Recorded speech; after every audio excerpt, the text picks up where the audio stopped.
Siempre está con vos. Te avisa cuando un amigo te habla, te alegras cuando suena y lloras cuando muere. Te puede salvar la vida, pero también El celular, un elemento fundamental en la vida de muchos argentinos, desde ya más de 2 décadas y media. Una inteligente y avanzada herramienta multifunción que inicialmente no permitía más de 1 hora en uso. Hoy lo podemos llevar a todas partes y cargar donde sea. El celular, cada día más sofisticado, se ha transformado en la elección predilecta para no solo llamar o mensajear, sino para estar conectados. De acuerdo al INDEC, Entre los 40 millones de habitantes en la Argentina, circulan al menos 50,5 millones de teléfonos móviles. un incremento de más de un 23% según la AFP. En realidad, los avances tecnológicos no le dejaron opción a nadie. Las redes y dispositivos trajeron enormes beneficios para la vida laboral y social, pero hoy se paga el precio de algunos hábitos tóxicos conectados a la conducta humana. No poder separarse de los dispositivos ahora es conocido como nomofobia. Existe un incremento en la ansiedad, se padece de la abstinencia y de conductas condicionadas. Se ha vuelto una compulsión, el estar a todo momento necesitando saber de qué nos perdemos cuando no revisamos el celular. WhatsApp, Twitter, Snapchat, Instagram, Facebook, YouTube, constante movimiento para brindarnos nueva información a cada minuto. Si en una situación de alto riesgo podría salvarnos la vida, ¿es capaz de causar la muerte? Estando acostumbrados a la cotidianidad de caminar por las calles y manejar, no consideramos el riesgo constante en el que nos encontramos, un momento que requiere el 100% de nuestra atención, como el cruzar o el estar manejando, se ve reducido severamente, aumentando las posibilidades de accidentes que son evitables.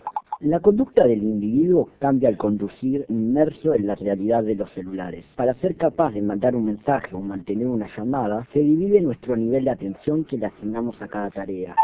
Hay una reducción en la capacidad de mantenerse en el carril adecuado, en mantener una velocidad constante o la distancia reglamentaria con los otros autos. Entrevistada Medellín Diferencia, coordinadora de estadísticas dentro del Observatorio de Seguridad Vial. La distracción tiene que ver también con una cuestión de la pérdida de la capacidad de reacción de este conductor. Porque el tiempo en segundo y 3 segundos son 2 segundos, sí, pero son 2 segundos que vos vas a 60 kilómetros por hora. O sea que es mucha y la cantidad de cosas que pueden haber pasado en el medio que vos no viste. Según sus estadísticas, al atender una llamada o un mensaje, uno tarda entre 6 a más de 8 segundos en reaccionar. Esa cantidad de tiempo, y yendo a 60 kilómetros por hora, no se puede recorrer hasta una cancha de fútbol.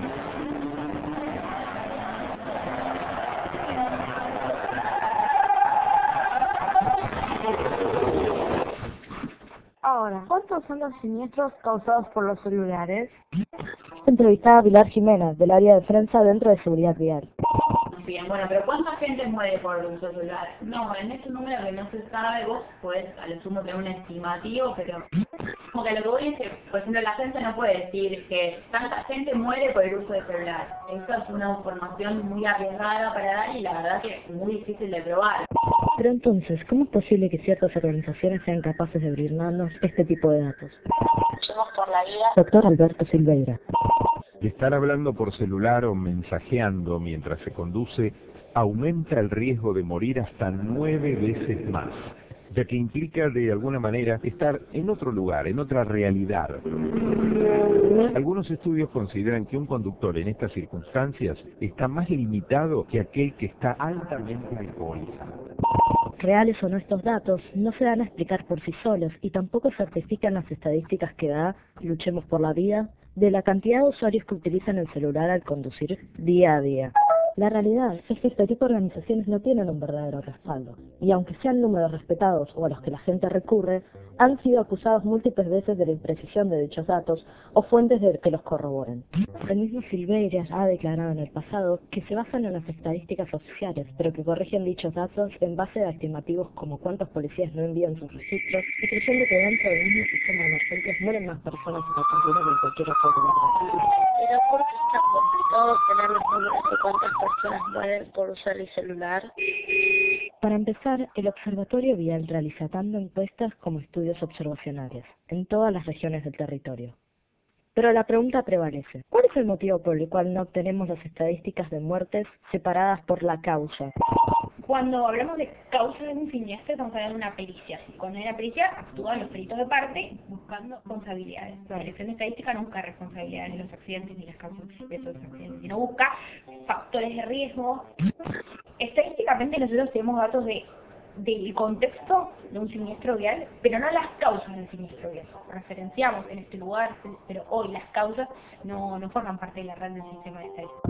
Al determinar un contexto o causa de un siniestro, se juntan y se analizan los datos que se van ingresando al sistema. Las conductas, como el uso del celular al manejar, la siniestralidad, la demografía, las víctimas, etc.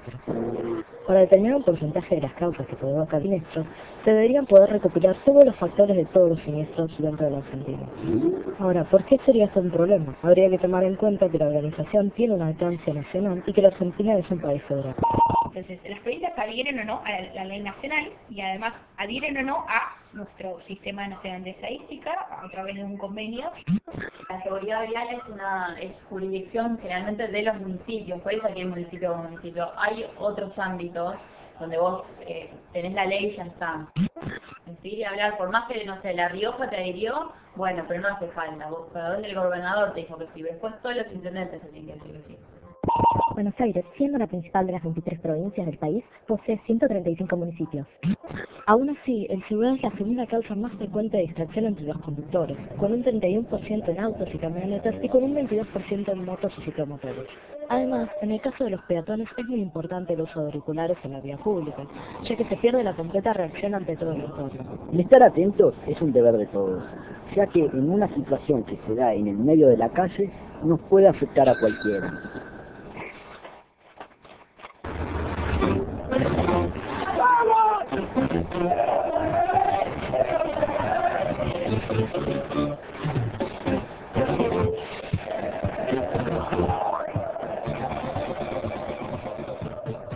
Ya desde junio de 2013, el público visitante de todas las categorías del fútbol argentino tiene prohibido el ingreso a los partidos que no sean en su estadio. La AFA y el Ministerio de Seguridad de la Nación, dirigido en ese tiempo por Sergio Berni, decidieron que debido a las muertes dadas tras varios enfrentamientos en los partidos, se debería prohibir que las hinchadas visitantes y los locales se enfrentaran. Cuando la decisión fue tomada, varios dirigentes, árbitros, técnicos y miembros del fútbol demostraron su desacuerdo argumentando con que esta no sería el punto que resolvería la violencia. Esperaban que sea una resolución parcial, pero ya hace 3 años que es la única solución que la AFA y el Ministerio de Seguridad de la Nación encuentran para tratar de resolver la violencia en el fútbol, que sigue empeorando. Las muertes a causa de enfrentamientos en el fútbol comienzan ya desde 1922, contando 312 hasta junio de 2016. Estos se dieron tanto en enfrentamientos con la policía, entre hinchas del mismo tipo o de distinto, también en festejos callejeros o en bares y hasta a veces en otros países. Se registran aproximadamente 6 muertes por año. El fútbol argentino es reconocido mundialmente por su folclore en las canchas, sus cantos y sus banderas. Cuando la medida de prohibición fue tomada, los hinchas de varios equipos reclamaron que con esta se iba a perder parte del folclore que nuestro fútbol tiene. Por ejemplo, cuando la parcialidad visitante fue prohibida, parte de los cantos característicos de los equipos tuvieron que ser suprimidos, ya que eran dirigidos a hinchadas rivales que ya no estaban ahí en el partido debido a la prohibición.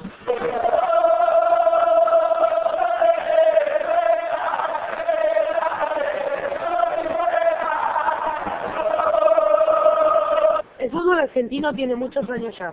Antes, ir a la cancha era un evento familiar, en donde todos podían asistir y los problemas eran insignificantes. Desde que el fútbol comenzó hubo hinchada visitante, pero no había la cantidad de violencia que hay hoy en día. Entonces, cabe preguntar si tan solo las hinchadas visitantes son las generadoras de la violencia, o en realidad hay otro problema en el fútbol que las provoca. Se dieron varios argumentos para apoyar la medida de prohibición de las hinchadas visitantes, que consistía en aclarar que esta era una medida de última instancia, como bien decía el presidente de Belgrano de Córdoba, Armando Pérez. Sí, en principio es para menguar el tema, estoy de acuerdo, no sabemos qué otra medida tomar, declaró el presidente de dicho club. Se buscaban excusas diciendo que esta medida era solo por un tiempo, como declaraba el vicepresidente de Vélez.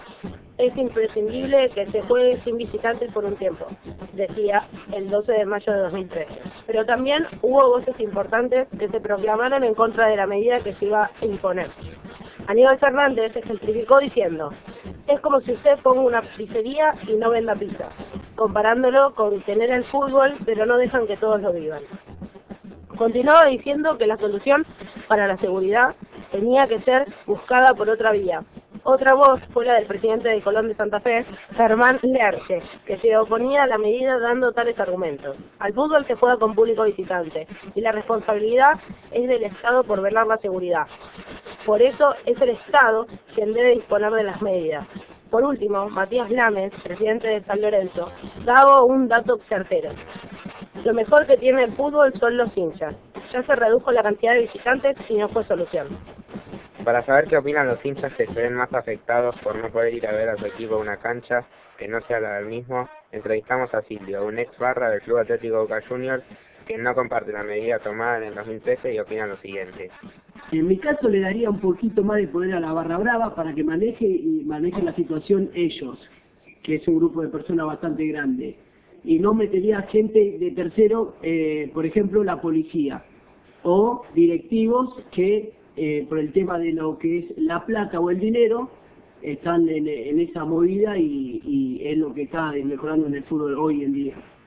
Para mejor comprensión, Silvio nos ejemplificó utilizando dos equipos conocidos mayoritariamente por los argentinos, Boca y Lanús. Lo que explica es que en el hipotético caso de que estos dos equipos se enfrentaran en cancha de Lanús, le daría al jefe de la barra de Boca un predio, micros, entradas y seguridad para llevar a hinchas y o barras hasta la tribuna visitante y así brindar la seguridad correspondiente.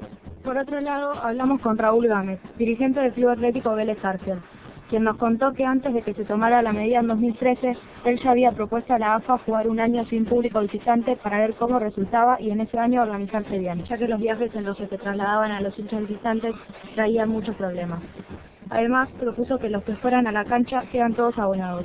Una vez pasado ese año de prueba, se invitaría a los hinchas visitantes abonados para que esté la posibilidad de tener hinchadas de ambos equipos. Es importante que vuelva los roles, sí, pero es más importante que terminemos con este flagelo de la violencia. Aunque esta medida haya traído perjudicaciones al club en cuanto a lo económico, comenta Gámez, trajo más gente local, más mujeres y más familias. Sin embargo, él resalta que a él le gusta que estén ambas parcialidades porque hace el partido más apasionante. No cree que se pueda eliminar completamente la violencia, pero sí que se solucionaría, no del todo, con ayuda del gobierno nacional, más aún teniendo un presidente con origen de un club de fútbol. Por último, le preguntamos qué opinaba acerca de que los barras quieran hacerse cargo de la situación. Estoy de acuerdo con eso y que de repente vuelvo a insistir con lo mismo. Acá se empezaría a solucionar si el Estado se pone las pilas y nos ayuda con eso. Habría que empezar de nuevo, ¿no? Educar para que no ocurran esas cosas. No hay ningún dirigente del fútbol argentino que quiera o precise las barras. No hay ningún jugador del fútbol argentino que quiera o precise las barras. Ni la policía. Porque viste que se habla mucho eso de que la policía por ahí precisa y tiene convivencia, sí, para pactar cosas, para tener menos problemas, pero no por otro motivo. Mientras los que apoyan la medida se argumentan con fundamentos banales y sin sentido, justificándose con que esta es solo una medida temporal, mientras que hace ya 3 años que no se encuentra otra solución que quitarles una de las partes más importantes del fútbol argentino. Hay otros que se encuentran en contra de la medida, dando datos concretos y responsabilizando al que se tendría que haber hecho cargo de la situación de violencia en el fútbol desde un primer momento, es decir, el Estado. Todavía seguimos esperando que se hagan cargo y empiecen a tomar cartas en el asunto, sin dejar a los verdaderos fanáticos del fútbol fuera de las canchas.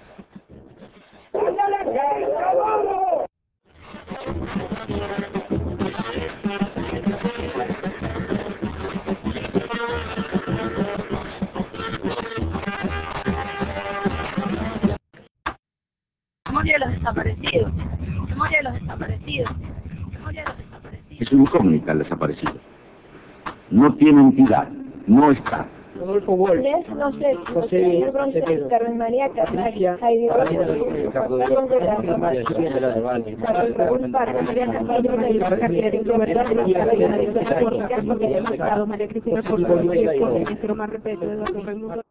Si fueron 9.000 o 30.000, si fueron 9.000 o 30.000, si son los que están atados en un muro o son muchos más.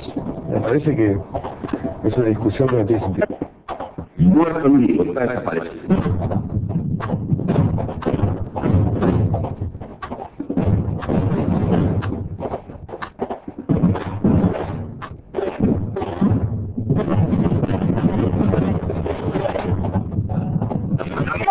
Queremos saber dónde están nuestros hijos, vivos o muertos, vivos o muertos, vivos o muertos. Multitudinaria movilización por el 24 de marzo. El pasado viernes, miles de personas marcharon hacia Plaza de Mayo tras cumplirse 41 años del peor golpe de Estado que sufrió nuestro país.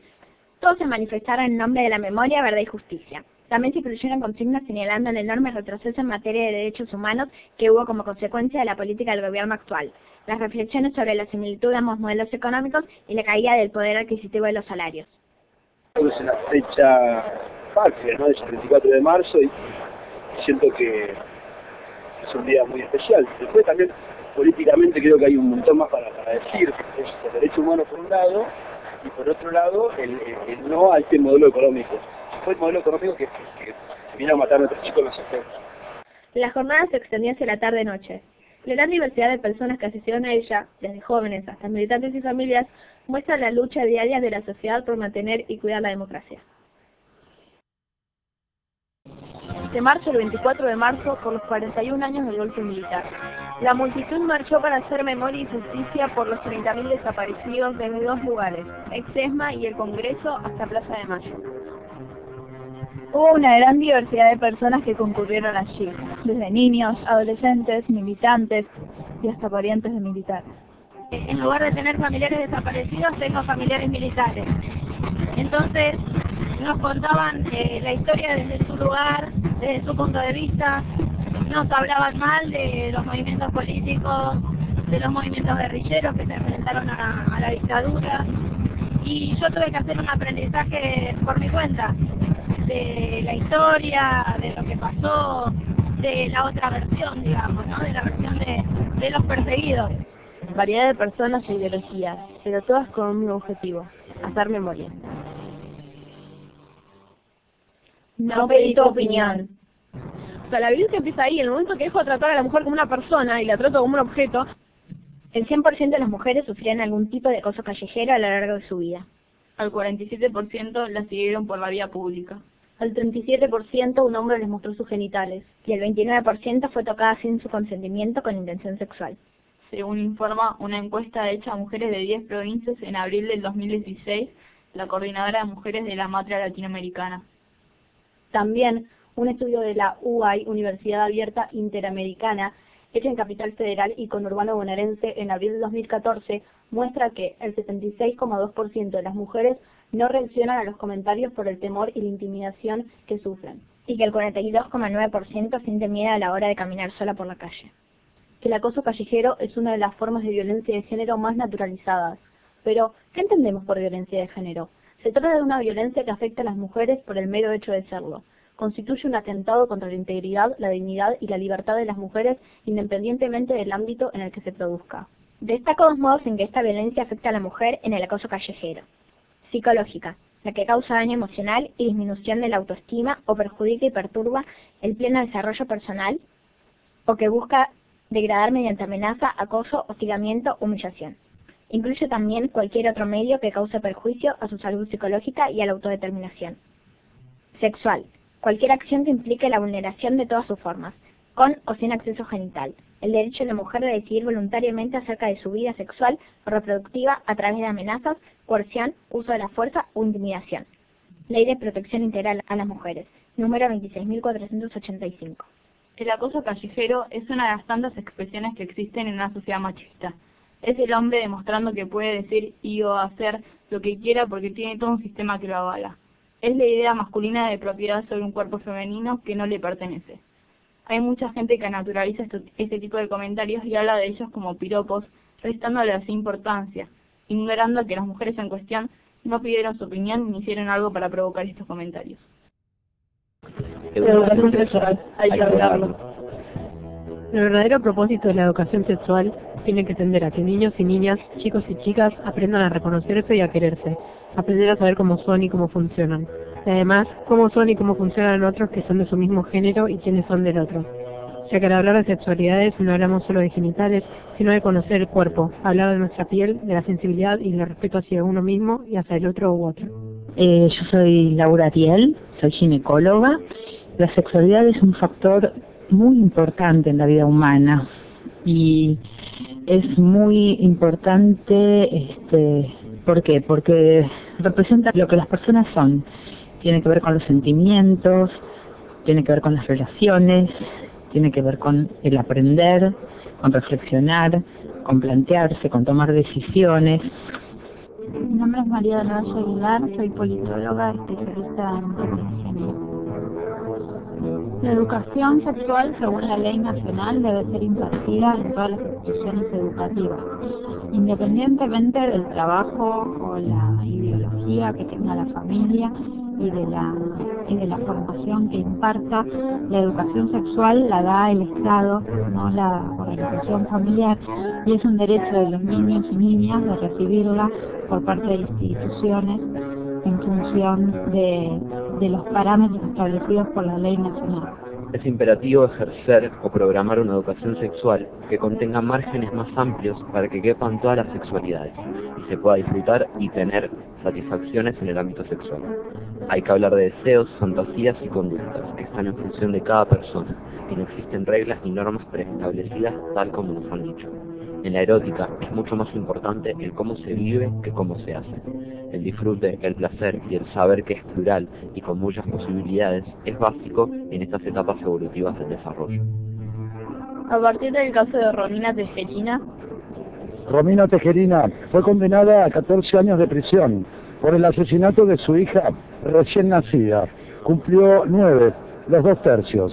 Quedó embarazada producto de una violación. Vamos a desarrollar el contenido del programa fomentando una educación sexual integral para todos y todas que enseñe que hay que respetar nuestros cuerpos y el de los otros.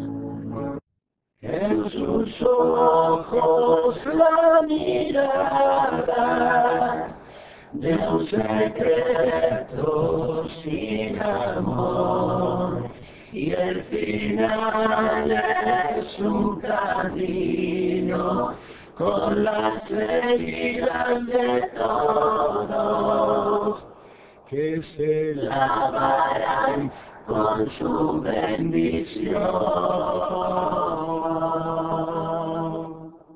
Ven un montón de cosas, ven la realización como mujer de las que lo pueden tener adentro, de haber gestado y tenido dentro de su panza y haber parido un hijo, y las que no, porque también existe ese deseo de tener un hijo independientemente de gestarlo o no.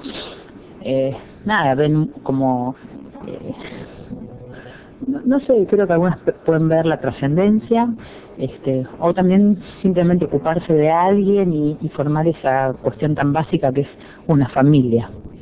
Ese es el ámbito familiar donde suceden el mayor porcentaje de abusos y violencia. Un adulto que comete esta violación a la integridad física y psicológica de la víctima, o cuando por temor, vergüenza, descreimiento o complicidad los otros familiares callan. ¿Crees que la educación sexual se debería hacer en la familia? Sí, obvio, sin lugar a dudas, porque ahí nace todo, obviamente, en la estructura familiar. ¿Y cómo afecta cuando no se hace? Y con rollos en la vida adulta, con conflictos en la vida adulta, o sea, desde situaciones de no poder tener una sexualidad plena y disfrutarla, desde el punto de vista de las perversiones, mil cosas. O sea, cómo lo afecta, me parece que no plantear la familia es como complicado. Santa Tejerina es amiga de los que creen en el ángel Salvador. En ese que está siempre en un lugar presente para que no pase lo peor. Si bien las instituciones religiosas tienen miradas particulares respecto de la educación sexual, la formación que se brinda en escuelas de corte religioso debería ser las mismas que en las otras escuelas, que son los lineamientos establecidos por el Ministerio de Educación en los lineamientos curriculares por niveles. Esto quiere decir que cualquier otro contenido de índole moral o religiosa debe ser impartido en otros contextos de la institución, pero no pueden ser reemplazados los contenidos del programa por contenidos religiosos.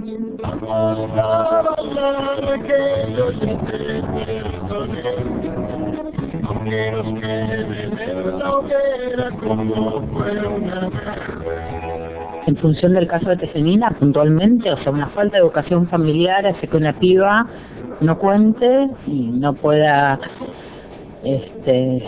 contar con nadie, y entonces hace que esa chica que no pudo contar con nadie, que está embarazada, no lo cuente y no hay manera, o sea, después, o sea, es o entregarlo en adopción, hacer algo para que se muera. Obviamente que a esta chica le faltó mucho borde y la posibilidad primero de lo que yo estoy de acuerdo y que me parece que es lo más importante, de una prevención de un embarazo no deseado, que tiene que ver con la anticoncepción, de alguna manera, forro, antipastillas, digo, como lo llamen. Y una vez que ya se logró el embarazo, que más no se logró, que se produjo el embarazo, poder contar con personas que la puedan ayudar.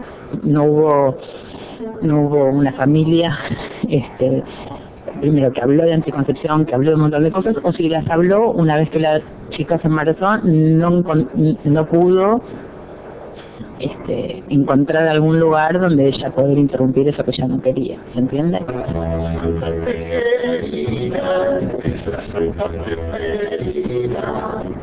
De los que viven perdón. La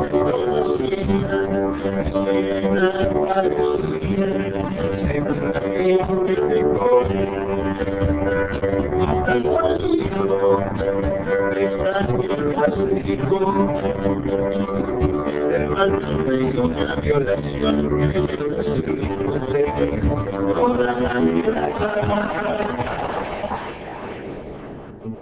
14 años de condena le dictó un tribunal oral que no tuvo en cuenta ni su estado de falta de conciencia puerperal ni las violencias que había sufrido antes.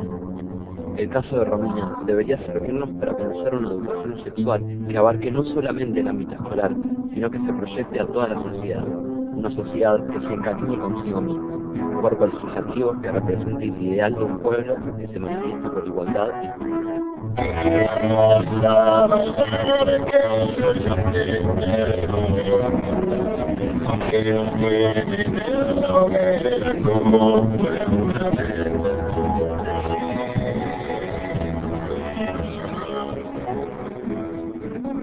El norte argentino, lugar de origen de Romina, es una de las zonas más pobres del país.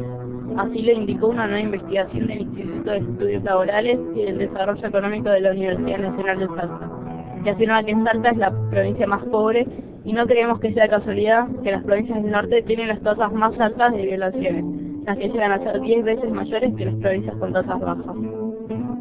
Las situaciones económicas y sociales en general afectan el desarrollo de toda la vida social, y eso en el ámbito familiar suele traer aparejado elementos de situaciones de violencia, sobre todo cuando se desestructuran los roles tradicionales, cuando el jefe de familia pierde el empleo o cuando la situación de crisis económica hace que ciertas familias se desmiembren, con lo cual es de esperar que en situaciones de crisis aumenten también las situaciones de violencia, acompañado a que en general hay un corrimiento y un mantenimiento del Estado en las políticas de atención. Como estudiantes secundarios exigimos la aplicación plena de la Ley 26.150 de Educación Sexual Integral en todos los niveles escolares. Educación sexual para vivir, educación para no abortar y abortar para no morir.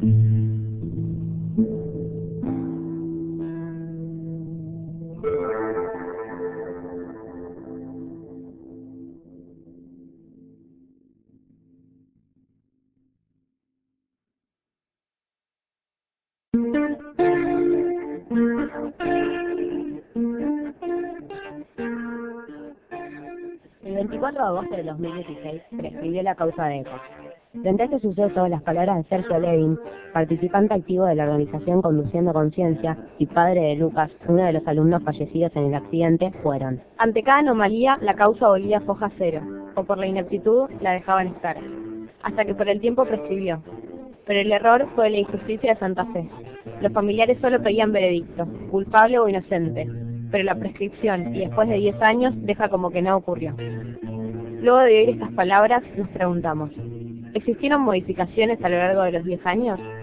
En el año 2006 sucedió un accidente reconocido públicamente como la tragedia de Ecos.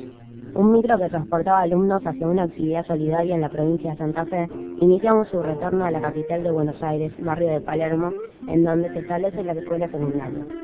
En la noche del 8 de octubre, los alumnos junto a docentes se trasladaban en la ruta número 11 nacional.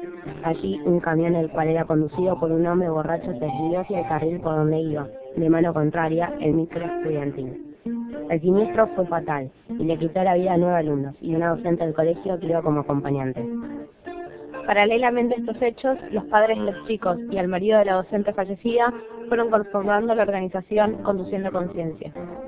Alba Sáenz, madre de Federico Ecker, uno de los alumnos que perdió su vida en el 2006, nos contó con qué fin se nuclearon en Conduciendo Conciencia y cuál es la lucha que emprenden día a día. Creo que el primer objetivo para nosotros fue hacer visible una realidad que nosotros considerábamos, en ese momento ni nosotros éramos conscientes de lo que estaba pasando, y nos parecía que la seguridad vial no estaba vista como problemática en la ciudadanía, que todos pudiéramos entender o empezar a pensar en cómo modificar esta realidad que se lleva tantas vidas, que cuatriplica en la mayoría de las provincias las víctimas fatales de las que hay en relación al delito. Sí, se cumplió, no creo que en su totalidad, pero sí nos parece que en estos 10 años, junto con el trabajo de muchas otras ONG, me parece que hay un cambio en la ciudadanía y que hay mayor conciencia. A su vez, informándonos con los padres, nos comenzaron a surgir preguntas en torno a la seguridad vial y a la posible modificación de educación en términos viales a lo largo de estos 10 años de pedidos constantes bajo las voces de los padres. Según la Asociación Nacional de Seguridad Vial, en rutas nacionales se destacan más del 50% de víctimas fatales. El 68% de las víctimas fueron conductores, el 11% peatones y el 20% pasajeros. Además, la Federación Interamericana de Touring y Automóviles Clubes nos informó que en el año 2002 Argentina se encontraba en el tercer puesto después de China y Rumania en muertes por accidentes de tránsito. Esto nos hace dar cuenta que la inconsciencia vial no es cosa contemporánea, sino que lleva más de 14 años en nuestro país y actualmente cuadruplica las víctimas fatales de las que existen en relación al delito. Sumándole a esto, el Ministerio de Salud en 2011 visualizó que los accidentes de tránsito son la 8ª causa de muerte en el país, dentro de las cuales, según Sergio Levin, afirman que el 90% de las muertes de tránsito se deben al factor humano, como lo fue en la tragedia de Ecos. Lo que hablamos no interfiere solo en la vida de un grupo sectorizado, sino que afecta a cualquier persona que se maneje dentro de las autovías argentinas. Conduciendo Conciencia destaca, como organización, que la principal causa de muertes en jóvenes entre los 10 y 30 años en el país es la siniestrabilidad vial. Por otro lado, la Organización de Familiares de las Víctimas de la Tragedia de Santa Fe confirma que la Ruta 11, en la que transcurrió el accidente, sigue igual de riesgosa, tanto en controles como en infraestructura. Además, el gobierno de Santa Fe les prometió hace ya varios años hacer más controles en esta ruta, lo que por lo visto no fue cumplido. José Luis Pugliese, supervisor de las Escuelas Técnicas de Vialidad Nacional, nos comentó acerca del estado de la Ruta 11 en la actualidad. La preocupación constante es que hay sectores de la ruta que son muy angostos y están muy desgastados, y esto se debe obviamente al gran transporte de carga internacional y nacional y obviamente de vehículos particulares. El colapso en esta ruta se debe a la falta de una autovía o una autopista. Por otra parte, Luis Alberto Spinetta, previo a su fallecimiento, y León G. con músicos muy comprometidos con la causa, hablan de la concientización en la sociedad con respecto a los accidentes viales. La conciencia de la gente no, sigue el trabajo de los padres. Primero, lo más importante es la resiliencia de los padres, el trabajo y la lucha para que no sea en vano la muerte de sus hijos. Eso es lo más importante.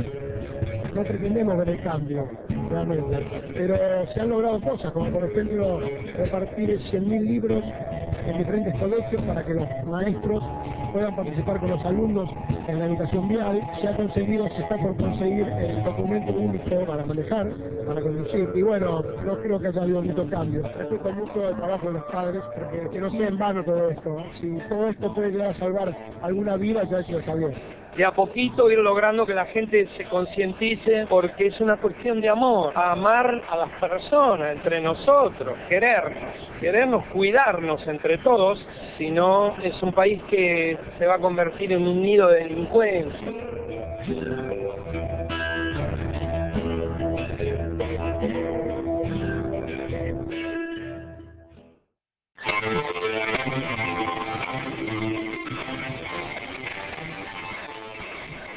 Cuando le toca a una, no le toca a nadie. Según sostiene Mariana Carvajal, periodista especializada en temas de género, el problema del aborto no forma parte de los debates políticos, y si ocurre es una rara excepción. Los principales medios de comunicación tienden a invisibilizarlo. Sin embargo, el aborto es un problema de gran magnitud. Según la Fundación para el Estudio e Investigación de la Mujer, en Argentina se estima una cantidad de entre 300.000 y 500.000 casos de aborto clandestinos cada año, lo que significa más de un aborto por cada 2 nacimientos. Estos abortos clandestinos, sin una correcta asistencia médica, sanitaria y psicológica, generan un alto grado de riesgo para la mujer, teniendo como consecuencia que desde 1980 el aborto inseguro, producto de la ilegalidad y clandestinidad, sea la primera causa por la que las mujeres embarazadas mueren en la Argentina. De acuerdo con las estadísticas del Ministerio de Salud de la Nación, mueren cada año más de 100 mujeres por causas relacionadas a abortos inseguros. Se trata de ampliación de derechos, que una ley que despenaliza o legaliza el aborto, no apunta a promover los abortos, sino a meter en la legalidad a las 460.000, 500.000 mujeres que sabemos que todos los años recurren a esta práctica como una salida extrema, como último recurso ante un embarazo no deseado. Frente a esto, lo que tenemos que reclamar como ciudadanos y ciudadanas es que no se trata de un debate moral y religioso, es un debate de salud pública, de derechos humanos, de equidad, de igualdad. Cabe señalar que desde 1922, con el artículo 86 del Código Penal, existe un aborto no punible. Desde ese año la legislación argentina penaliza el aborto con ciertas excepciones definidas en dicho código. En primer lugar, el Código Penal permite el aborto solo en algunos casos, establecidos en el inciso 1, en los que ante el peligro para la vida o el peligro para la salud de la mujer embarazada, se privilegia el interés en la vida o la salud de la mujer y se desincrimina el aborto cuando el peligro no puede ser evitado por otros medios. En segundo término, el inciso 2 establece que el aborto practicado por un médico diplomado con el consentimiento de la mujer encinta no es punible si el embarazo proviene de una violación o de un atentado al pudor cometido sobre una mujer idiota o demente. En este caso, el consentimiento de su representante legal deberá ser requerido para el aborto. Las diversas interpretaciones aparecen al ser discutido si ambos casos, violación y atentado al pudor, se están refiriendo a la mujer idiota o demente o si la violación incluye a todas las mujeres y el atentado al pudor se refiere solo a la mujer idiota o demente. Estas tergiversaciones o diversas interpretaciones de este artículo han llevado a que se pongan en duda el derecho al aborto no punible en casos de violación y muchos médicos profesionales se niegan a llevarlo a cabo por miedo de luego ser penalizados, como es el caso de una adolescente de 15 años, a quien en el 2010 la justicia de Chubut le negó el derecho a interrumpir el embarazo producto de una violación y cuya continuidad podría haber puesto en riesgo la salud psíquica de la joven. La jueza de familia número 3, Verónica Daniela Robert, rechazó el pedido en tribunales. El gobierno de Mario Das Neves, gobernador de Chubut, guardó silencio. La violación fue realizada por su padrastro, agente de la Policía Federal, quien permanece en libertad dado que la jueza Margarita Sipster negó la prisión preventiva. El caso no debió judicializarse. El Código Penal no establece que debe pedirse autorización cuando se trata de abortos no punibles.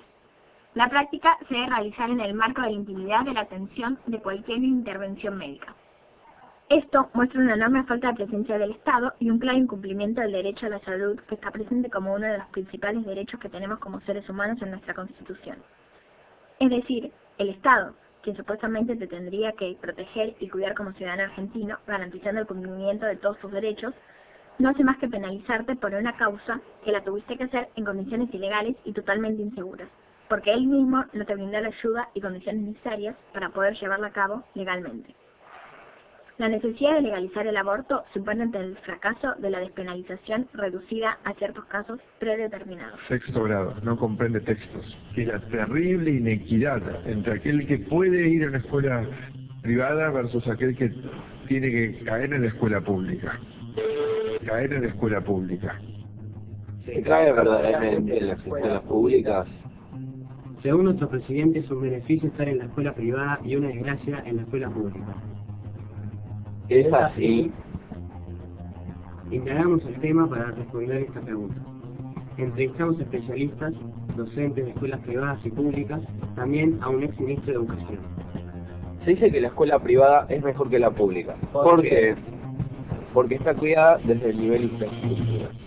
Eso genera un mejor ambiente de trabajo, tienen todos los materiales y hasta algunos incluyen pizarras de fibra. Mayor salario y pago a tiempo. Carolina Puente, una de nuestras entrevistadas, lo discute.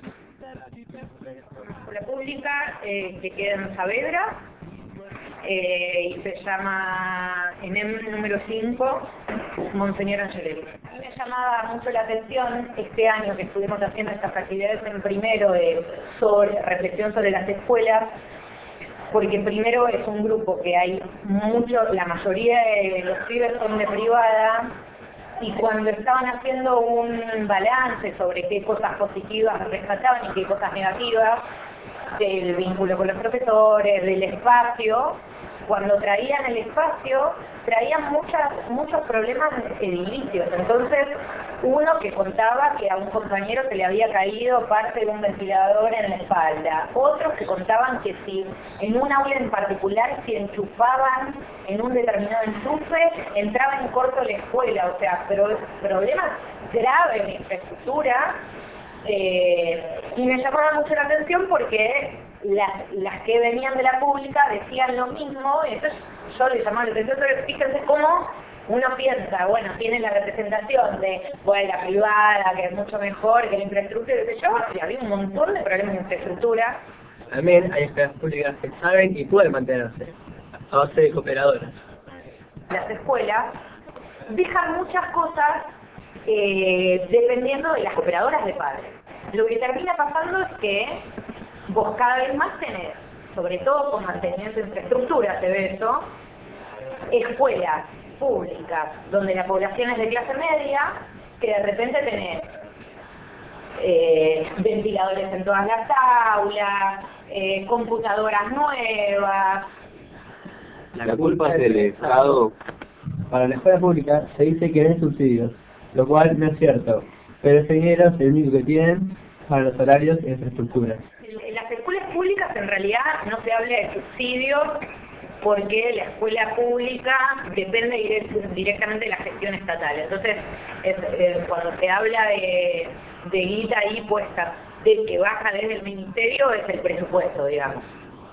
Y en las privadas, el financiamiento sí se le llama subsidio, y ese subsidio está destinado al salario docente.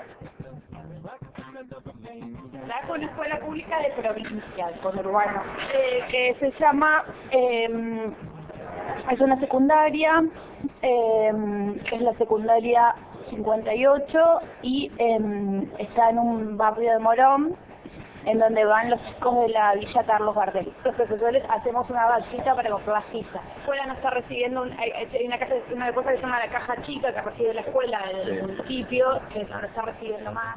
Sin eso, olvídate que haya sillas. Vamos a escuchar esta entrevista a la profesora Mariel. ¿Quién se encarga para los arreglos de las escuelas públicas? Se llama Dalia, la que mantiene las escuelas públicas. Una aula, que es una aula además muy oscura, que en el fondo tiene dos líneas de tubos fluorescentes que están, bueno, hay que arreglarlos, no se sabe si es el transformador, qué es lo que es, y bueno, eso por protocolo se llama a la empresa que mantiene las escuelas para que vengan a arreglar. Bueno, se la llamó hace un mes a la empresa y todavía ni pintó por la escuela arreglar eso, así que los pibes que se sientan en el fondo están a media luz. ¿Hasta qué punto llega la falta de recursos, la delega de la educación? En empresas privadas, evidentemente, no controla lo suficiente como para asegurarse de que los pibes estén estudiando en condiciones. Recién tuvimos la palabra de Carolina Puente. Averiguamos y en la página del Ministerio de Educación encontramos que en las escuelas públicas hay un 17% de ausentismo de los profesores, cuando en las privadas es solo un 3%. Mariano Narodowski, el ex ministro de Educación, lo discute, pero las docentes lo viven en carne propia. No hay datos sobre eso. No, nadie tiene datos sobre eso. ¿Y ese? Sí. Ninguna provincia hay datos. Ahora estuvo paro docente en la provincia de Buenos Aires. Los funcionarios tienen datos tentativos, pero no hay. Yo no falto, pero uno va como más desganada por ahí.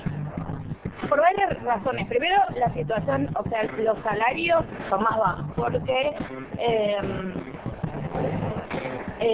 objetivamente nos aumentó el salario de provincia, que ya hay una brecha entre provincia y capital salarial, y encima nos aumentó, o sea, como que doble, porque en provincia ustedes saben que a principio de año, que esta lucha docente que se dio en provincia y capital, en provincia no hubo ningún aumento, ninguno, se perdió esa lucha. Entonces, y después sí las condiciones de trabajo, porque los chicos, o sea, uno no cuenta con el material que por ahí puede coger de otra escuela, porque las bibliotecas están bastante pobladas. Por otro lado, digamos, condiciones laborales que también que ver con el salario, porque el salario está tan retrasado el docente, en general hay muchísimos compañeros que tienen que trabajar muchísimas horas por día y hace que trabajen a destajo y realmente con complicaciones para la salud. Entonces de repente en la pública lo que ves es de repente muchas licencias por enfermedad, de la mayor variedad que se te ocurra, o sea, desde una gripe hasta lumbalgias o enfermedades de depresión psiquiátrica. Sí, bueno, hay muchos que como laburan los 3 turnos, o sea, los 3 turnos le llamamos mañana, tarde y vespertino, noche. De repente si tienen que ir a hacer un trámite o ir al médico o lo que fuera, necesitan tomarse el día porque no tienen espacio en la semana para otra cosa más que laburar. Entonces sí, está esa licencia, que son hasta 6 días al año que puedes tomarte. Se llama por asuntos personales la licencia y no tenés que justificar que hiciste que no fuiste a laburar. Y otra cosa que tienen las privadas en general, que es un problema muy típico de la privada, es el hacinamiento de pibes, la superpoblación. Probablemente las escuelas privadas puede ser que se primero porque puede echar, ¿no? En segundo lugar, porque algunas escuelas privadas consiguen algún sentido de comunidad, que algunas escuelas públicas también, pero muchas no. En todas las provincias argentinas, el financiamiento para las escuelas públicas es mucho mayor que las escuelas privadas. Y si lo medís por alumno, o sea, la cantidad de dinero del Estado dividido el número de alumnos para las escuelas públicas, más los subsidios de la escuela privada dividido por el número de alumnos de la escuela privada, el gasto por alumno público es muchísimo. No creemos que el nivel de una escuela privada sea mejor que una pública, sino que hay un mal ambiente de trabajo por la falta de dinero, y si el Estado no ayuda a las instituciones que menos tienen, obvio que no vas a mandar a tu hijo a una escuela donde se caen las paredes. Podemos definir como orientación sexual a la atracción afectiva y de carácter sexual que las personas sentimos por otras. Estas son la heterosexualidad, la homosexualidad y la bisexualidad. La orientación sexual se manifiesta como un sentimiento profundo y esencial. Es una vivencia muy estable en la mayoría de las personas y que una vez que se establece suele mantenerse constante a lo largo de la vida. Desarrollamos nuestra orientación sexual más que nada en la adolescencia. Es en esta etapa de la vida cuando la mayoría de las personas tomamos conciencia de hacia dónde se dirige nuestro deseo sexual. Sin embargo, a pesar de que el proceso de construcción de la orientación sexual es el mismo entre los heterosexuales, los homosexuales y los bisexuales, no lo es el proceso de aceptación de esta orientación en la sociedad. La sociedad suele poner un juicio de valor muy grande a la orientación sexual de las personas. Esto es así porque, como en toda sociedad, sabemos que es muy fuerte la presencia de los estereotipos. Esto nos lleva a naturalizar algunos actos y juzgar otros. A lo largo de la historia podemos ver cómo existió un gran juzgamiento, invisibilización y falta de aceptación hacia las personas que no seguían una orientación sexual determinada, como lo es la heterosexualidad. Basándonos en el tema de la homosexualidad, entrevistamos a 2 personas de distintas edades, las cuales se tuvieron que enfrentar a la aceptación de su sexualidad en distintas etapas, tanto de la sociedad como de sus vidas. Martín Handel, 18 años. ¿Cómo fue tu búsqueda interna? ¿Siempre lo supiste o tuviste la necesidad de experimentarlo para confirmarlo? Mi búsqueda interna fue más o menos desde infancia, que recuerdo. Al principio fue una búsqueda bastante inconsciente e implícita. A medida que fui creciendo me fue cayendo la ficha, como por ejemplo que cuando era más chico no tenía una atracción por las mujeres como tenían mis compañeros en la primaria, no me sentía identificado desde el punto de vista de un par con mis amigos varones, y siempre tuve tendencia a sentirme más identificado con las mujeres. Yo creo que no hace falta tener experiencias sexuales para determinar su orientación sexual. Mismo pasa con una persona heterosexual, no necesita tener relaciones para confirmar su sexualidad. Yo creo que va más allá de eso y que fue una cuestión, como dije antes, del deseo, ya desde lo físico, lo sexual, hasta lo emocional y lo espiritual. ¿Sentís que ya se logró un cambio o que todavía falta? No, sí, creo que hubo un gran cambio, como por ejemplo el matrimonio igualitario, pero al mismo tiempo es contradictorio porque no tendría por qué haber una ley que le permita a 2 personas del mismo sexo poder casarse. Es contradictorio. Hubo avances, pero al mismo tiempo, como hay muchos retrocesos o cuestiones que están inconclusas, no puede ser que un pibe el otro día en pleno Almagro no quería caer trompadas un chabón. O sea, es totalmente inhumano y horrible, porque le podría pasar a cualquiera. Yo creo que en esas cuestiones todavía le falta a la sociedad dar un giro de 360 grados. Así que nada, es importante que la gente se informe, ya que los medios de comunicación hegemónicos no cuentan estas cuestiones, y además de informarse, tomar conciencia y empezar a hacer cambios desde el chiste boludo de punto de mierda hasta cuestiones más grandes. Y eso ya abarca, hablo de temas como el machismo y el patriarcado, como mismo objetivizar a la mujer, y todas esas cuestiones generan mucha violencia y terminan generando a largo plazo situaciones ya de violencia física. Javier Gómez, 41 años. ¿Te generó algún conflicto? Sí, conflicto, sí. Yo creo que todo lo relacionado a la sexualidad, hasta que uno asume, trae conflictos de conocerse, de descubrir una nueva forma, de expresarse, de sentir. El conflicto no solo por la homosexualidad en sí, sino por el cambio de ser un niño a ser adolescente. Recuerdo que eso a mí me generaba como culpa, no sabía por qué, sentía que no estaba bien. Sí, no era algo que podía decir abiertamente, entonces lo vivía como en las sombras, sin decir a nadie, y eso me generaba conflicto. La homosexualidad está considerada como legal en más de 70 países. Cerca del 40% de la población mundial vive en países en los que la homosexualidad es perseguida, siendo la India el que tiene más habitantes. El 16 de mayo se cumplieron 27 años desde que la Organización Mundial de Salud retiró de su lista de enfermedades mentales la homosexualidad. En el siglo XIX, la ciencia comenzó a clasificar ciertos comportamientos como enfermedades, especialmente aquellos que eran considerados pecados por las instituciones religiosas, como las relaciones sexuales entre personas del mismo sexo. Muchas personas se sentían incómodas ante este tipo de relaciones no tradicionales. Sin embargo, el amor y el sexo entre hombres han existido desde tiempos ancestrales, según registra la historia y la literatura. La persecución nazi de las personas gays durante la Segunda Guerra Mundial exacerbó sin base científica la idea de que la homosexualidad era una enfermedad mental. Los estudios sobre homosexuales incluían solo aquellos que estaban bajo terapia, dando así información tendenciosa. La Iglesia también distingue entre la inclinación homosexual u homosexualidad y la actividad homosexual u homosexualismo, entendiendo que la primera no es pecado en sí misma, aunque inclina a actos que sí lo son.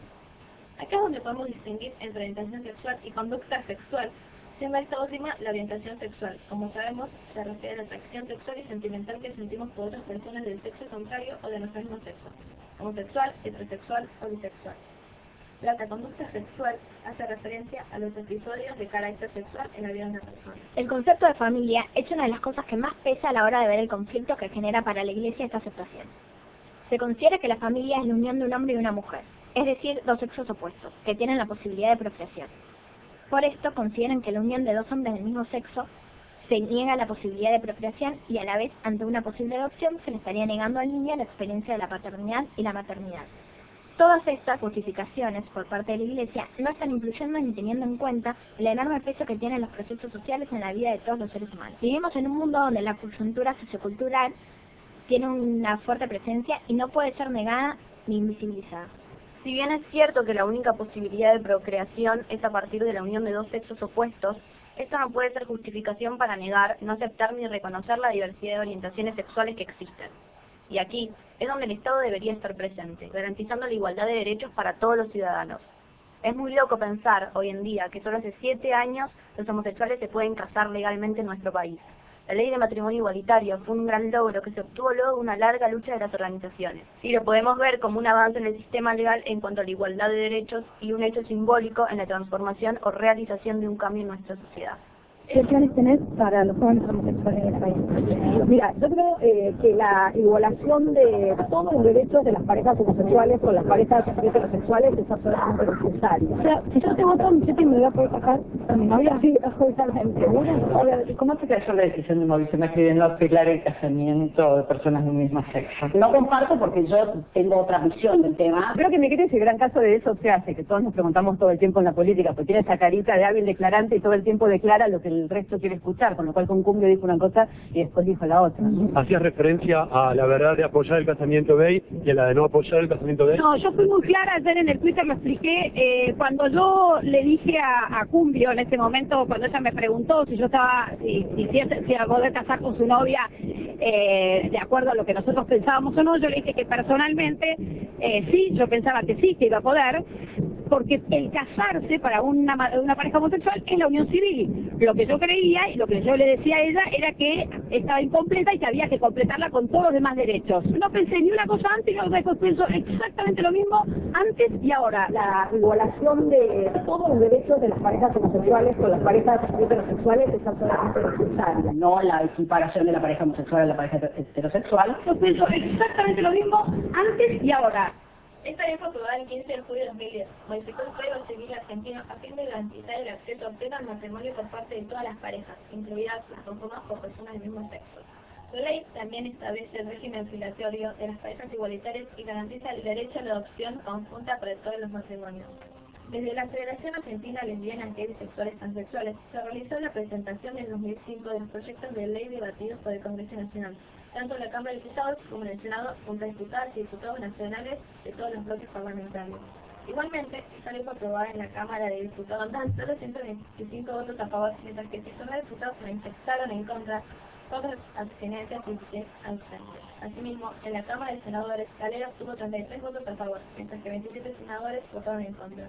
Hubo 3 abstenencias y 9 ausentes. Esto quiere decir que más de la mitad de nuestros representantes en el Congreso expresaron en contra de una ley de ampliación de derechos, de una ley fundamental para un país diverso, abierto y que proteja a sus ciudadanos, garantizando sus derechos de igual manera para todos y todas. Esto también se expresa en el pensamiento de la gente y así es como una encuesta realizada por la consultora Isonomia en 2010 revela que el 46,2% de los argentinos está en contra del matrimonio igualitario, mientras que un 39,8% lo apoya y un 14% está indeciso. Estos números de desaprobación se recrudecen ante la pregunta de adopción por parte de personas del mismo sexo, ya que el 61% se muestra contrario a tal situación y un 29,1% se muestra a favor. Entonces podemos concluir que como todo proceso o cambio, siempre tiene que ser conquistado. Es decir, siempre se tiene que seguir luchando para seguir transformando y peleando contra los estereotipos que proponen a nuestra sociedad un mundo sumamente conservador y retrógrado en el cual se discrimina una parte de la sociedad por no pensar, expresarse o ser como el sistema lo establece.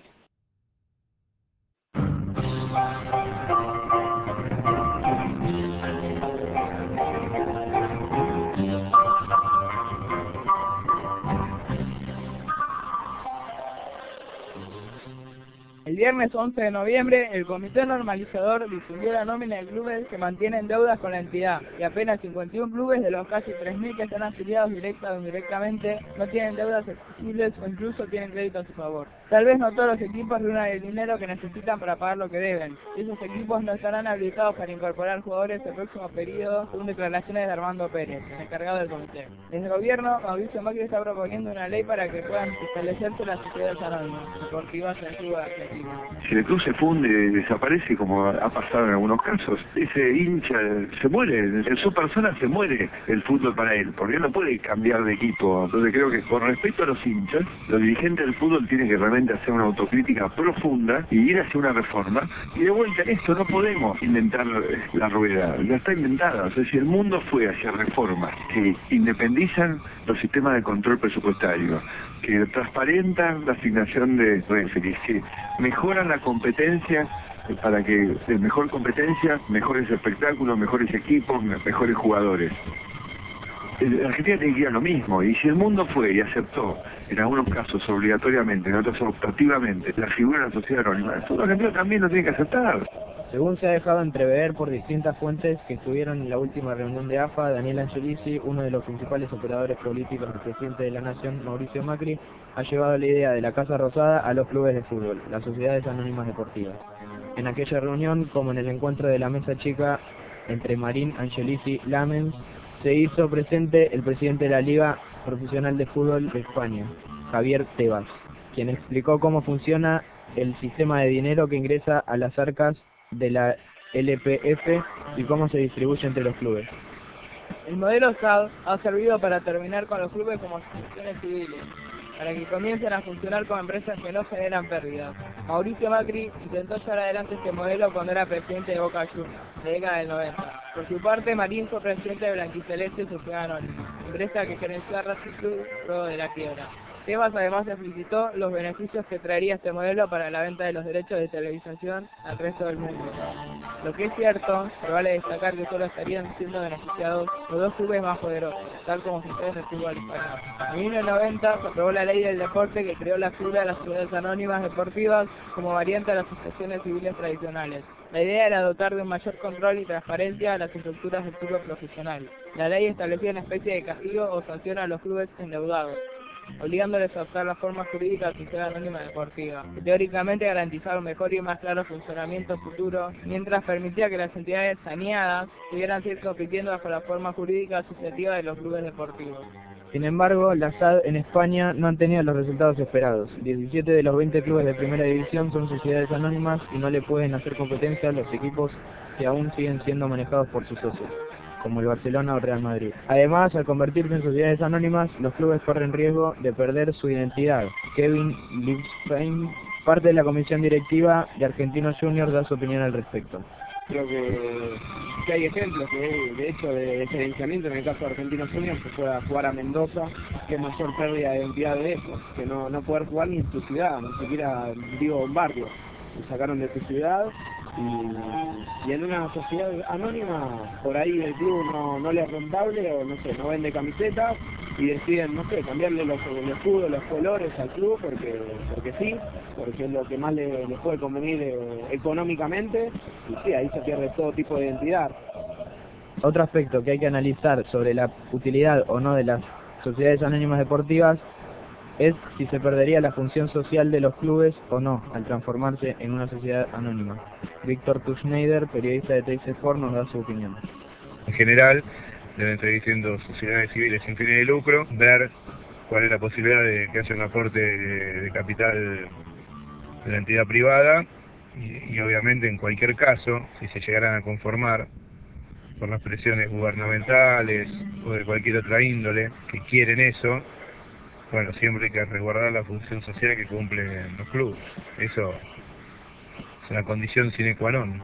El socio en principio no podría evitarlo porque no podría votar a sus autoridades ni tendría representación en los órganos del club, o sea que podrían hacer lo que quieren y incluso irse a otras canchas también en la misma ciudad que los clubes de barrio los afectaría tremendamente.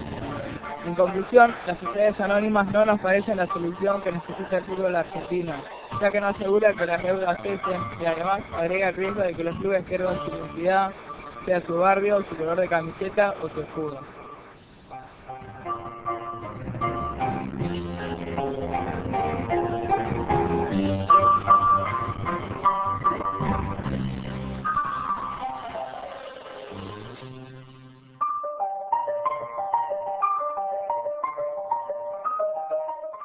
¿Alguna vez te pusiste a pensar cómo aprenden las personas con discapacidades mentales en Argentina?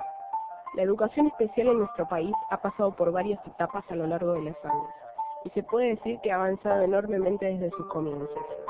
Pero la verdadera pregunta es, ¿aprenderán algo en estas escuelas? ¿O solamente sirve como una fachada para que parezca que la persona tuvo una educación, aunque no es así? Según lo testificado por el Ministerio de Educación, la educación especial es un conjunto de prestaciones educativas que está constituido por un conjunto de servicios, técnicas y recursos pedagógicos. Su objetivo es asegurar un proceso educativo integral, flexible y dinámico a personas con necesidades educativas especiales, brindado a través de organizaciones específicas y apoyos diversificados. La Ley 1420 del año 1884 tenía por objetivo fundamental la homogeneización del pensamiento y los saberes del pueblo, lo cual era una tarea compleja debido a la variedad de costumbres y tradiciones de la gran cantidad de inmigrantes. Esa cantidad de razas y pensamientos debían ser unificados. Por el transcurrir del tiempo, esa ley llevó a que el sistema educativo se dividiera en dos subsistemas, la educación común y la educación especial. La educación especial tomó una orientación basada en el modelo médico, el cual ponía énfasis en el déficit y favorecía la segregación y se apoyó durante casi todo el siglo XX sobre la convicción de que a niños diferentes les convenían ámbitos diferentes. Las escuelas especiales se caracterizaban por trabajar intensivamente con equipos multidisciplinarios formados según el tipo de problemas de los niños, usar una didáctica especial para cada categoría de discapacidad, tener una menor cantidad de niños por maestro, lo cual favorecía la individualización de la enseñanza y que hasta hoy en día sigue siendo algo que pasa. Y la rectora del secundario La Salle, en la sección especial, nos explica que esto sucede ya que se quiere hacer un trabajo personalizado, buscando la forma de aprender de cada joven y llegar a que éste pueda incorporar los contenidos potenciando aquello que mejor hace. Un ejemplo de este proceso es cuando un chico con dislexia, en el momento de realizar un examen, se decide evaluarlo oralmente, sabiendo que de esta manera podrá explayar de mejor forma sus conocimientos. Realmente fue en la década del 90 en la cual se empezaron a integrar a las diferentes personas con discapacidades en la sociedad, y no se tenía un objetivo de segregación, como lo buscaba el gobierno cuando se comenzó a tomar en cuenta la educación especial. Esto demuestra un avance en la misma, ya que gracias a la inclusión se le enseña a cómo vivir en una sociedad donde no está ambientado a sus capacidades, y aprender a convivir y a llevar una vida normal como se debería. La rectora del Colegio La Salle, Cecilia Negro, nos explica los planes de estudio que hay en esta institución y a qué equivalen los títulos posibles a obtener. Tiene dos planes de estudio. Un plan de estudio que es el plan de formación laboral, es un plan de estudios que da la terminalidad de los estudios primarios a jóvenes que ingresan con un 5º grado aprobado y en un primer ciclo, que son 2 años. Y en los 2 ciclos siguientes se accede a una capacitación sociolaboral y se acreditan contenidos de un primer año de lo que es la educación de adultos, o sea, tiene una equivalencia con un primer año de adultos. El otro plan, que es el plan de bachillerato de educación especial, los jóvenes egresan con el título de secundario como cualquier joven de cualquier escuela secundaria. De acuerdo a los datos de Dirección Nacional de Información y Evaluación de la Calidad Educativa del Ministerio Nacional, la modalidad de educación especial cuenta con casi 2.000 escuelas que atienden a más de 170.000 alumnos. Uno de los logros más importantes, en términos estadísticos, refiere al aumento en la matrícula de alumnos con discapacidad que asisten solo a educación especial y fundamentalmente de los integrados con apoyo del personal de la escuela especial, mostrando una variedad del 16% al 91% entre los años 2001 a 2010. Ello implica que muchas personas con discapacidad que antes no accedían al sistema educativo, hoy están cursando o ya finalizando sus estudios. Este tipo de educación creció más de un 50% en los últimos 10 años, y hoy en día más y más familias eligen la educación especial para sus hijos, porque ven que se puede llegar a un avance y a generar una enseñanza que no tendrían si se quedaran en sus hogares. En este tiempo, donde el debate sobre la ley de inclusión integral de niños, jóvenes y adultos con discapacidad en la ciudad de Buenos Aires se encuentra en la agenda parlamentaria, llegó la hora de pensar un nuevo paradigma educativo que genere más inclusión. GEBA, Grupo de Establecimientos de Educación Especial de Buenos Aires, es una entidad sin fines de lucro que reúne escuelas especiales de la ciudad de Buenos Aires, instituciones que reciben alumnos con diferentes grados de discapacidad, física, motora, sensorial, psicológica, intelectual y de adaptación social. Hace muchos años que viene trabajando en materia de inclusión, impulsando varios proyectos para mejorar la calidad educativa de chicos y jóvenes con discapacidad, así como también a mejorar su calidad de vida e inserción en el ámbito laboral. La psicóloga y docente en educación especial, Susana Re, indica la importancia de dicha inserción social basándose en su experiencia como directora del Instituto Infancia. Educación en general, en todos los países del mundo, lo que tiende es a integrar al sujeto a la sociedad que le toque vivir, digamos, ayornándolo, capacitándolo, dándole herramientas para defenderse en la vida. Y creo que el pilar más importante de nuestra sociedad es el tema educativo. La vicepresidenta de la Comisión de la Asociación de Padres y Amigos de los Discapacitados Mentales en San Isidro, APAMSI, Zulma Arzuaga, nos cuenta que el principal objetivo de esta institución es la contención de los chicos y sus familias, pero que el Estado no se encarga como debería. Bueno, estos chicos son muy pobres, muy humildes, entonces ellos no pueden pagar lo que cuestan en colegio, entonces lo pagan PAMI, UPCN, Profe, esas son partes del Estado, pero están todas con un atraso enorme de 4 meses, qué sé yo. Entonces eso nos trae a nosotros problemas porque tenemos que pagar a todo el personal, tenemos que pagar los gastos de que significa alimentar a los chicos bien, porque si son humildes, vos sabés que van a comer bien durante el día, pero no sabés si a la noche van a comer, por ejemplo. Esto es lo que pasa en mi institución.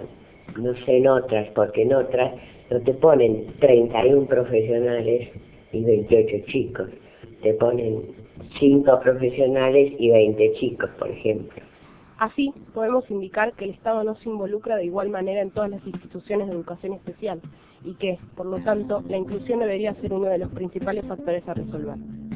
Podemos concluir que a lo largo de los años la educación especial ha mejorado su nivel y los alumnos salen con conocimientos que no podrían obtener sin esta enseñanza. Sin embargo, es necesario una mayor inclusión por parte de la sociedad hacia estas personas, ya que sin la colaboración y la aceptación por parte de todos no es tan efectiva la supuesta integración que se busca lograr. Además, el Estado debería tomar una posición activa en torno a las políticas decisivas para plena aplicación de una digna educación especial. Vemos un cambio para bien en este tipo de enseñanza y creemos que se puede seguir mejorando. Los alumnos en estas instituciones, como lo he demostrado, aprenden valiosas lecciones que les servirán luego en su vida cotidiana. Con el apoyo de la mayor cantidad de personas posibles, tanto del Estado, la familia y la sociedad en sí, se puede lograr una igualdad en oportunidades para todos y finalmente una integración completa en la población.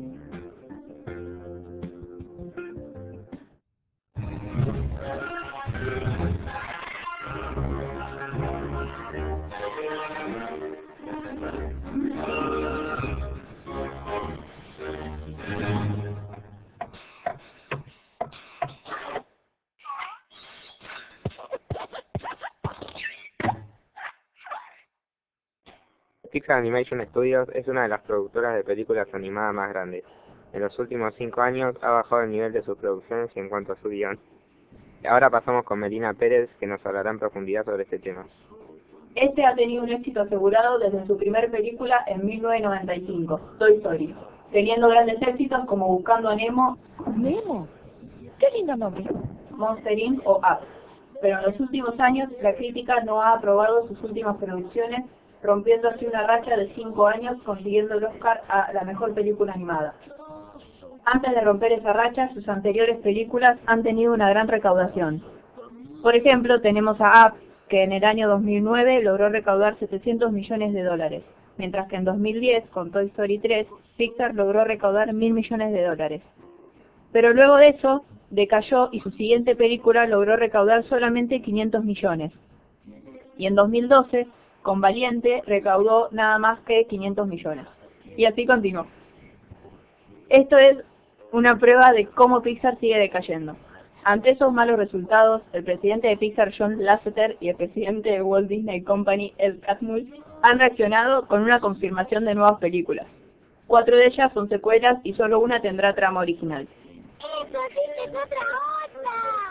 Estas películas son Buscando a Dory, secuela de Buscando a Nemo, que se estrenará en mitad de año, Cars 3 en 2017, Coco, una nueva película para noviembre de 2017, Toy Story 4, que saldrá en 2018, y Los Increíbles 2, que se espera para 2019.